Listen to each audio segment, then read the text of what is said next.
Hi, I'm Jack Baruzzini, and you're listening to The Secrets of Stargate, where I talk about the hidden meanings and deeper layers found in the Stargate movies, TV series, and more. And joining me today are Jeff Haecker. Hello, Jeff. Hey, Jack. And Lisa Jones. Hi, Lisa. Hey, Jack. And Victor Lambs. Hey, Victor. Hi, Jack. Today we are discussing the 5th episode of Season 2 of Atlantis, Condemned.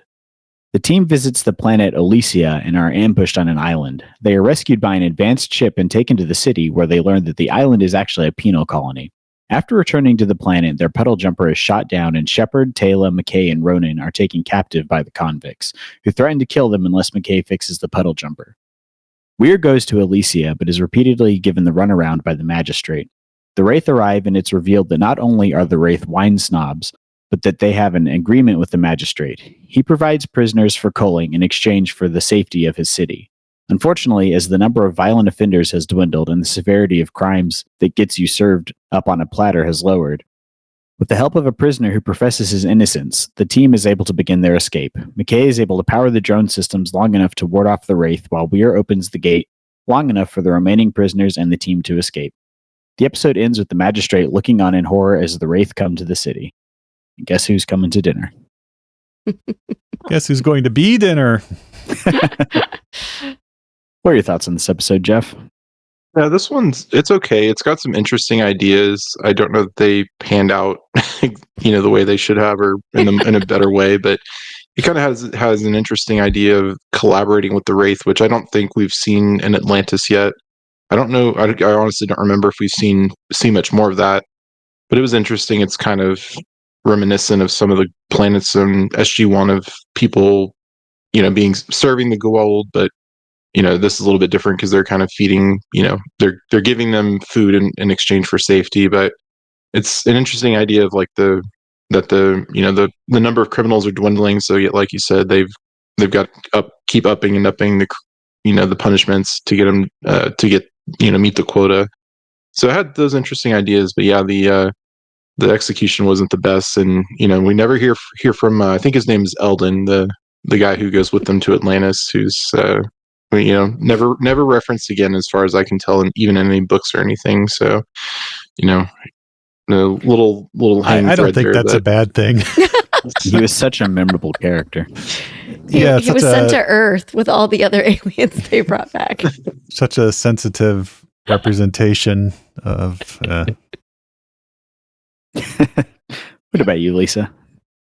I actually like this one. I feel like it, it's a kind of a Planet of the Week episode, like we used to have a lot with SG-1 in the early days, especially. It was very reminiscent of Prisoners, SG-1, and there was another one, I don't remember.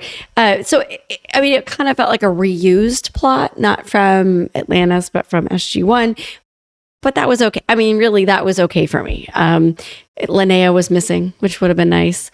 I liked the idea that the Wraith were capable of more than just, I see human, I feel hunger, I must feed on them. And I hate to say it like this, maybe I'm a little jaded right now, but it did not surprise me at all that humans were like, I'm going to protect myself by offering up, my fellow countrymen to the Wraith, and that when it acted as a deterrent to put people on an island for food, that they then came up with better ways to get people onto the island, which meant lesser crimes. And that maybe it's just the year of political stuff we've had, but that didn't surprise me. That's how humans, in survival mode react.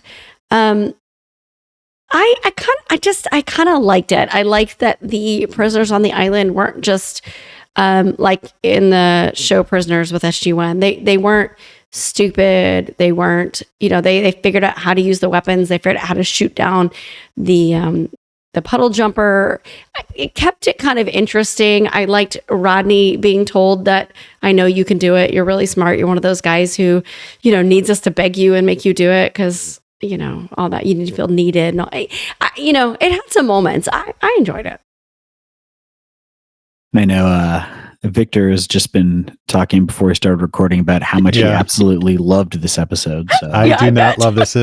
So this is kind of what I think of it. It's a literal dumpster fire. It's a little dumpster fire because it takes place in a dump. I don't know where they get the trash from, including an Oreos wrapper at some point. The commentary doesn't say what happened with this episode. My guess is that Sean Carley wrote a story. He never wrote any other Stargate stories again and stopped writing pretty much after this episode entirely. It's referred to in the wiki. Joseph Malazzi refers to it as the clone story. So I don't know if his original idea had clones. Maybe Carl Binder tried to save it because they, with SG-1 coming back, they needed to come up with stories for both shows. From the commentary, it sounds like Peter DeLuise pretty much was given free reign to do whatever he wanted. And what he wanted to do was like a Waterworld, Postman, Mad Max story, to the point where they actually, I think, rented the costumes from Kevin Costner's Waterworld for this. But there's just, the writing doesn't feel like Stargate Atlantis season 2. It feels like they reset Rodney McKay to like season 1. He's a very one note throughout this. He's playing, I can't possibly fix that, type guy. They make him look stupid in the intro to make Ronan look smart. Like Rodney's like, no settlements, and there's like a fire in the distance, and Ronan's like, except for that fire in the distance, and it's like, and Taylor's like, you got him. And it's like, it's just stupid. I mean, there's some ideas, but they don't go anywhere. We have this supposedly technologically advanced civilization, but aside from like their offices being in like, I think the campus of the University of British Columbia, they walk up and down the same hallway, the atrium hallway there like 3 times. And aside from like one like cool airplane they have, there's no evidence of their technological superiority or anything. The writing is very stilted. The characterizations are flat. There is one thing I do like, and that's Christian Boucher as Terrell, the leader of the post-apocalyptic society. And he played Dr. Levant on Wormhole Extreme. And so it was good to see him again. I liked him a lot because he was having fun, even if I wasn't. He also played Dooman in another SG-1 episode. Yeah. Yeah. I thought that he was a completely wasted character. Like, I liked what we got of him, but there was no depth to him. Like, it would have been more interesting if he had been the one who was going to help them more. Like, he just kind of shows up and is swaggering, and then we get, was it Eden? Eldon, the other guy. Yeah. I think so. Peter DeLuise got called to the how come room for like, why do you have, I think the word he used was freaky character. And he's like, no. And like all of these post-apocalyptic movies, you have one guy who's a little off and a little, twitchy and stuff, I guess is a word for it. But just every time anybody was on screen, I just felt very tired.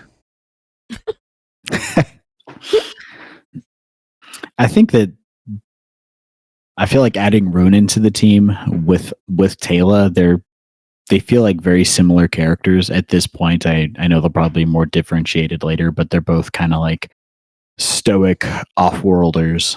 And so having them both there just feels like it's the same character twice. Yeah.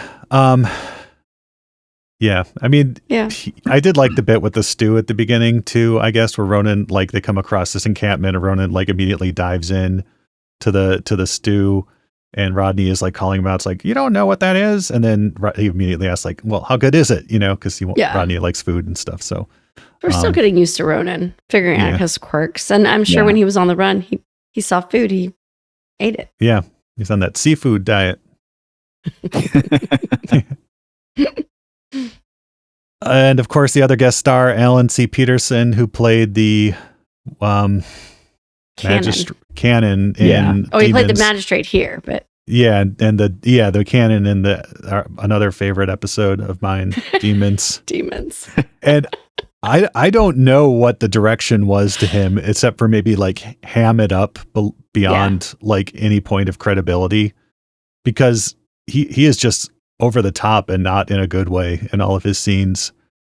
I read a review where someone really liked his character because they felt like he was channeling Marlon Brando. Which Marlon Brando is the question, though? I don't know. Yeah. Superman, it could have been Iron more Man. interesting if they had done something like where he was kind of a beleaguered leader, like he was worried what was going to happen to everybody, and he Mhm. was, if they had played it more desperately, or if he had played it more desperate, like if we don't do this, everybody's going to die, and the Wraith are going to come, and I mean they already know they come, so, and you kind of get a hint at the end of when he sees the ship just kind of descending Mhm. on the main settlement, or whatever, but yeah, they could have done a lot different there in this whole episode. I think the biggest problem is that there's a bunch of like little nuggets of ideas in this episode, Mhm. but everything is very, very surface level. Nothing is explored in detail. None of the characters are really fleshed out at all, so you don't really care.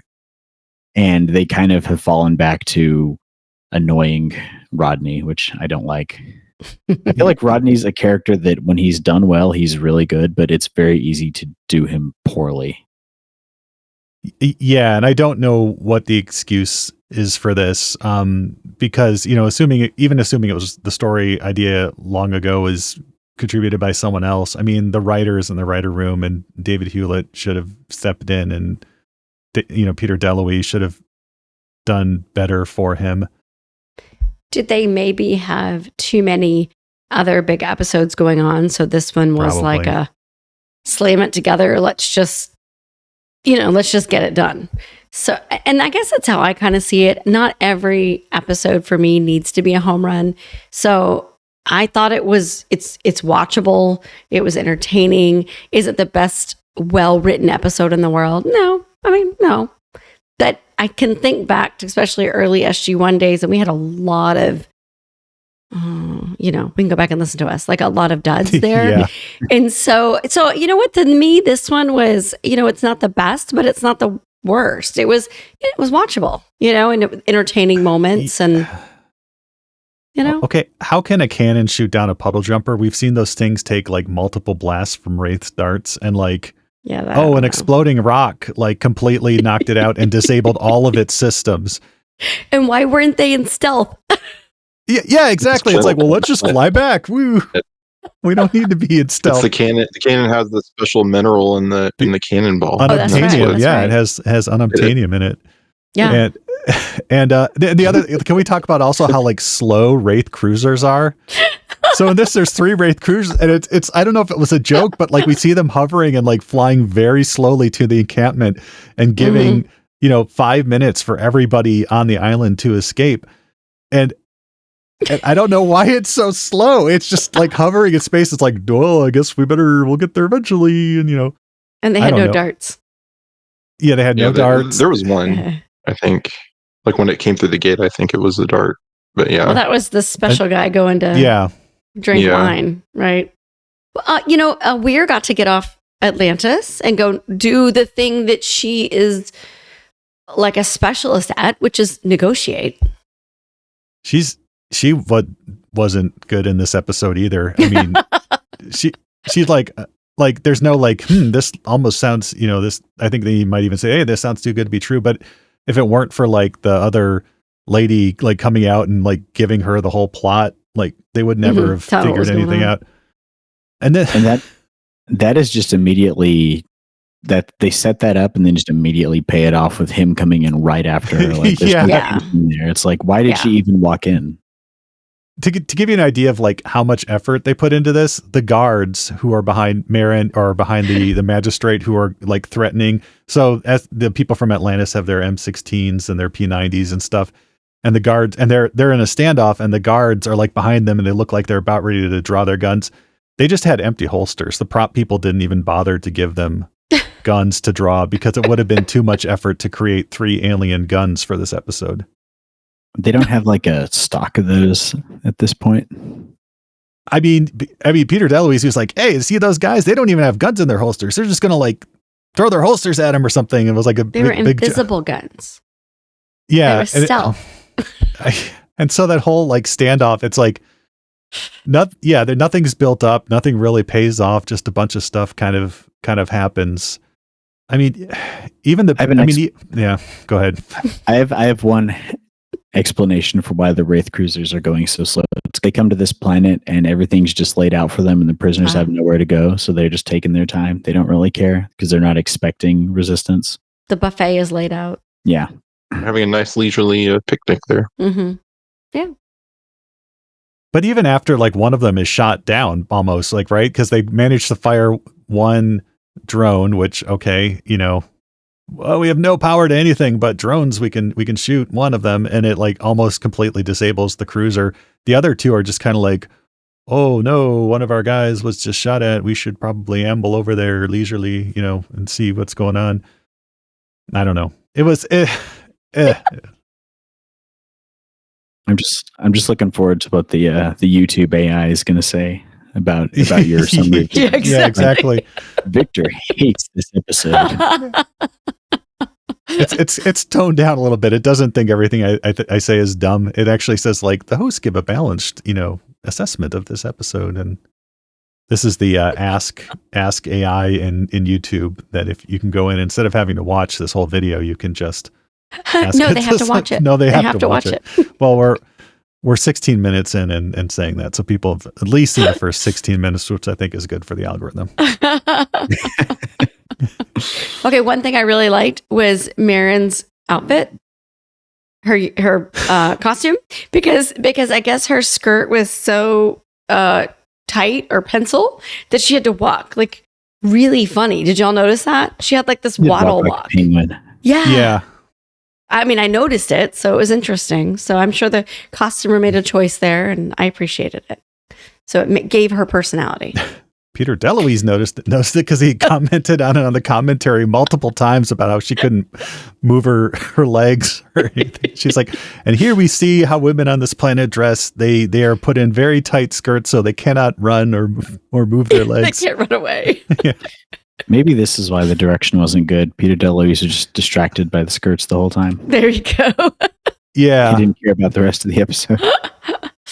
They did let him blow up the building though and that was a funny gag too, where like, you know, the people on the island are like, and even that, it's like they're like looking at the guns like, what do these do? But it was like 2 hours ago you were in a firefight with these people, right? And they were shooting at you with these very same guns and these very same bullets, so you know what they do. Granted, they didn't get to use the anti-tank, you know, bazooka, and so it's kind of funny. He's holding it backwards and he shoots it and blows up, and Peter DeLuise just decided he wanted to do that in this episode, and then like asked, you know, just went ahead and did it. Basically, it wasn't in the script or anything. And isn't he the one that loves to blow things up? Yeah. Okay, that makes sense. Actually, I liked that. I like there was a little levity to it, and but I really did like the fact that what they did with the Wraith. You know, and because at first you're watching it and you're thinking they just, you know, put the prisoners there as a little picnic or buffet for the Wraith, and the Wraith feed and they don't feel the need to go any further, right? And then we find out that no, they made an agreement with them. And it gets even better than that. He likes this one Wraith, I don't know if he has a name, you know, likes food and wine and the finer things in life, you know, even though they don't sustain him and blah, blah, blah. So I liked that. I liked that little development. That was a nice little scene, and the magistrate's just trying to keep him happy. Yeah, that was the best scene in the whole episode, I feel like. Yeah. I did like watching James Lafanzanos try to eat with the Wraith teeth in. And his compromise is he kind of like takes a bite of the food and like chucks it back like a bird would eat. So that was actually kind of clever. But then again, that's not utilized. He's in one scene that lasts like a minute and a half or something. And yeah. So what they should have done is the chef. He says, if this chef doesn't please me, I'll find a new chef and I'll have my dinner with him instead. Mm-hmm. Yeah. The chef was much more tasty than the meal he prepared. Yeah. That was good. They should have basically cut the entire them being stuck on the island and being captured plot and just focused on them coming to the city, making the agreement with the, or what were they called? The Elysians. Mm-hmm. Because they have that mineral that can produce like low radiation fission. That should have been the whole plot, and then they discover what's actually going on. Like maybe some of the assistants start disappearing, and they're like, "Oh, where's so and so?" And they had an offense, and they discover like what's actually happening, and that people are getting sent away for super minor things or for nothing at all. Because nothing on the prisoners on the island, they have no characters. They're super generic. They're never fleshed out, so you don't really care about them, and they never even do a thing like. The one guy says that he's innocent, and they even point out in the episode that's what every convict says. But for all we know, these other guys on the island could actually be like serial killers, and so it makes it harder to feel bad for them that the Wraith are going to eat them. Yeah, especially since we don't know how serious they are, but they're threatening to kill one of the member of the Atlantis team if Rodney doesn't fix the jumper right away. But Eldon tells us that he's not a murderer, but Torrell is. Yeah. And I don't know that Eldon coming with them back to Atlantis was even in the script either, because there's a comment that Peter DeLuise makes that like he just kind of threw that in where Shepard looks at him and says, "Not you, you can come with us." So I don't even know if it was in the script or just something they improvised like on the set. Yeah, what you were describing, Jack, kind of reminds us of Beneath the Surface. Season 4 or 5, SG-1. Much better episode, yeah. Yeah, but we didn't see that part. We just like they woke up and they didn't have their memories, and then the flashbacks to all that happening, and then so that would have been an interesting plot too. But you're right, it's like they spread it too thin, too many things trying to go on. But I like the idea of it. I like the idea of it's going to sound bad, that the prisoners were on the island for the Wraith. I mean, I like that there was negotiation, that this is the first planet we've run into that they don't just hide in caves or keep their civilization underground so the Wraith don't know about them. This is the first one that they're pretty upfront with the Wraith about what's going on, and they're trying to appease them. And we know how appeasement goes, in war. Yeah. So this is the first one. And so I liked it for being different, for, again, not maybe the best well-written episode, but it was a good idea and it was watchable, and I was entertained. Yeah. The other side, the one with Renee Auberjonois was a much better episode too, because there we do see them having to figure out that like, oh, these people who are offering to give us all this technology in exchange for some Dutonium. And they're saying, oh no, we're the situation, we're being attacked by drones, but actually they're manned planes, and it's a genetically inferior people on the planet kind of rebelling. That was a much more interesting episode, because SG-1 had to, figure out what was going on and then make a moral decision. Here, Weir doesn't even make a moral decision. She's like, oh no, this is awful. And then like they immediately draw guns on her and say like, we're going to feed you to the Wraith. And so she has to like leave at that point. It's not, I don't know. The only moral decision she has to make is that they open the gate to another random planet for the prisoners to go to, which also I'm assuming some of these prisoners are actually dangerous, which that's a whole nother issue. Just letting all these convicts go to their alpha site, because even she says open up to one of the safe planets in the alpha site is what they like say. An alpha, the backup planets or something. Yeah, I thought it was like because they have several. They don't have an alpha site really. They just have like a list of backups potentially, and they just sent them to one that they'll just burn that site from there and not use it anymore themselves. So. And the prisoners don't have other gate addresses, and who knows, if they can figure out the point of origin and all that. So they could be just on this planet, Maybe Weir believes in convict labor. She could have sent him to the Janai homeworld. That would have been funny. Let them deal with him. Yeah. There is a quip about, does your planet believe in capital punishment? And Rodney, being the Canadian, is like, well, some do, Author insert social commentary. We live in a society, But if you're going to do it, that was kind of a fun way to do it. Yeah. Making him a jingoistic Canadian there. So I don't know. He's the only, between Shepard and Rodney, he's the only non-American except for the aliens. Yeah, in this episode. Yeah, I think so. But you had Major Lorne, and he's one of your favorites. Yeah, I do like him. He didn't really get to insult Rodney, though. So And you had Chuck, the technician. Chuck was in it too. He was there. Yeah. No Zelenka. Mm-mm. No Beckett. No Beckett. Yeah. Yeah. I think a lot of this episode just suffers from being very generic. Yeah. You mean it could have been a plot for almost any science fiction show? Yeah, like you could swap out these characters and it would be could be Star Trek or anything else. Maybe Star Trek Enterprise, yeah. I don't know. Maybe that's it reminded me of Enterprise. Maybe that was the problem. Yeah. Oh, that's mean. Just with no goop decontamination. Yeah, no decontaminate. Yeah. Sorry, now nobody can say decontamination. Decontamination. There you go. Yeah. What else was I know the guy that played the magistrate. He was in something that I was just watching. He was in Tulsa King. He played the head mafia boss guy that with Sylvester Stallone. Like I don't want to. If anyone's watching it, I don't want to. It was last season, but I don't want to spoil it. What happens to him? But he was like the old mafia boss. Did the Wraith show up in this show too? Because I kind of want to see Sylvester Stallone fighting off the Wraith. No, but that is an angle. I'm sure we could let Taylor Sheridan know he needs to incorporate some sci-fi into his next show. He hasn't done that yet, right?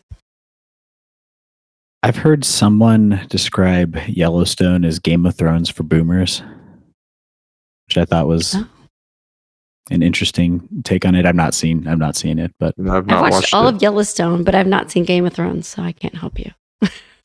I've seen Game of Thrones, but not Yellowstone. Yeah. In the latest Taylor Sheridan, The Landman, you have Cameron Mitchell. Oh, really? Ben Browder. Ben Browder's been in the last few episodes of Landman. So maybe we'll get a few more Stargate alumni, crossing over into Taylor Sheridan world. See, when I hear Cameron Mitchell, I don't immediately think of Ben Browder. I think of Cameron Mitchell, the guy in all the terrible B movies. Now I want him to be in Stargate. Yeah. Yeah.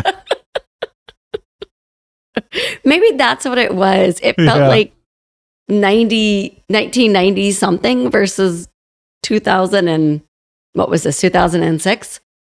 Yeah, I think so. Yeah. It hadn't evolved. It was like I just think it was probably a little lazy. Just we got to get it out there. The idea's not fleshed out, but it's good enough.